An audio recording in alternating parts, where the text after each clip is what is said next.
What you're seeing isn't science fiction. It's a global arms race for your job, for your home, for the very fabric of our economy. Giants like Tesla, Boston Dynamics, and a dozen hungry startups are building a new species, and they're calling it the future.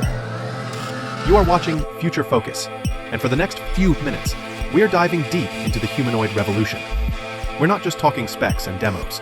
We're uncovering the billion-dollar bets, the secret government projects, and the one critical flaw that could bring it all crashing down. This isn't just a tech review. It's a front-row seat to the greatest technological shift since the internet. Let's get into it. First, let's talk about the two names everyone knows, the showman and the soldier, Tesla and Boston Dynamics. Elon Musk isn't just building a robot, he's building an army. The newly announced Optimus Gen 3 isn't just an upgrade, it's a declaration of war on every other company in this space. It moves 3 times faster, learns by just watching you, and its hands. My God, the hands. We're talking 25 degrees of freedom per hand. It can theoretically peel an egg without crushing it. But the real killer feature isn't the hardware, it's the mind. Musk is porting the entire self-driving AI stack from Tesla cars. This thing doesn't just see and act. It understands its environment in a single, fluid thought process. And then, there's the end game, mind control. I'm not joking. Neuralink's successful clinical trials are paving the way for you to command an Optimus with a thought. Pick up that cup. No voice, no app, just pure intention. Musk calls Optimus Tesla's most important product ever. And he might be right. But he has one huge, overheating problem we'll come back to. While Tesla was talking, Boston Dynamics was training. For years, their hydraulic Atlas was the undisputed champion of what the hell is that thing doing? But the new all-electric Atlas? This is a different beast. It's not just a lab demo anymore. It's built for work. Hyundai is already planning to deploy these in their factories for heavy, dynamic lifting. This is the fundamental clash. Boston Dynamics builds a world-class gymnast and is teaching it to work. Tesla is building a general-purpose AI brain and giving it a body. One is a master of its environment. The other aims to understand any environment. Who wins, the athlete or the scholar? But while the titans stare each other down, a new breed of disruptors is already shipping product, and they're moving at lightning speed. Meet Figure 02. This isn't a prototype in a lab. This robot has been on the job for months at a real BMW factory. And its brain? It's powered by OpenAI. You can literally talk to it. Hey, Figure, see that box? Pick it up. And it just does it. With nearly $700 million from Microsoft and Nvidia, Figure isn't trying to win the hype war. It's winning the deployment race, one auto part at a time. And then there's 1X. Their robot, Neo, is built for one place, your home. It's already open for pre-orders. While others focus on industry, 1X is betting everything on the domestic assistant.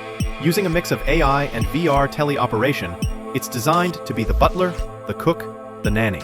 They're not waiting for the future. They're selling tickets to it. You think this is just an American game? Think again.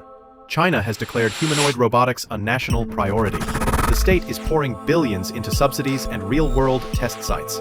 Companies like Unitree, famous for its robot dogs, have unleashed the G1, a humanoid that can dance, fight, and perform tasks with shocking speed. And XPeng's Iron Robot recently went viral because its movements were so fluid, people thought it was a person in a suit. China isn't just competing. They're building a parallel ecosystem, and they're doing it with the full force of the state behind them. So, with all this progress, why aren't they cooking our dinner yet? Welcome to the engineering abyss. First, the hand. Musk himself called it the real engineering abyss. Optimus's hands were reportedly overheating, causing a production halt. Second, the battery. 22 hours of operation? Most are lucky to get 2. Third, the cost. A $300,000 robot can't be a mass-market product. Fourth, the AI. MIT researchers talk about a 100,000-year data gap. Robots just haven't experienced the world like we have. And fifth, safety. What happens when a 160-pound titanium machine falls on a human? The regulations don't even exist yet. This is the brutal truth behind the viral videos. It's why key engineers are jumping ship, and why mass production is always just 2 years away. So, we're left with 2 competing visions for the future. On one side, the generalist. One robot to rule them all. A single, universal AI brain that can do anything, anywhere. It's beautiful, efficient, and incredibly hard to pull off. On the other side, the specialist. Robots designed for specific, high-value tasks. Work in a factory, clean a home. This is less glamorous, but it's working right now. The billion-dollar question is, will the market wait for the perfect generalist? Or will it adopt an army of specialized robots that get the job done today? The humanoid race is more than a tech competition. It's a new industrial revolution playing out in real time. The winners will define the next century of labor, economy, and even what it means to be human. The hardware is advancing at a blistering pace, but the software and the business case are still catching up. So, what do you think? Is Elon Musk's vision of 1 million Optimus bots the future? Or are the focused, practical robots from Figure and Boston Dynamics the real path forward? Can any of them overcome the massive challenges ahead? Let me know in the comments. Which camp are you in? Team Generalist or Team Specialist? If you want to stay on top of this story as it explodes, smash that like button, subscribe, and hit the notification bell. We're just getting started. Thanks for watching. I'll see you in the next one. Stay with Future Focus.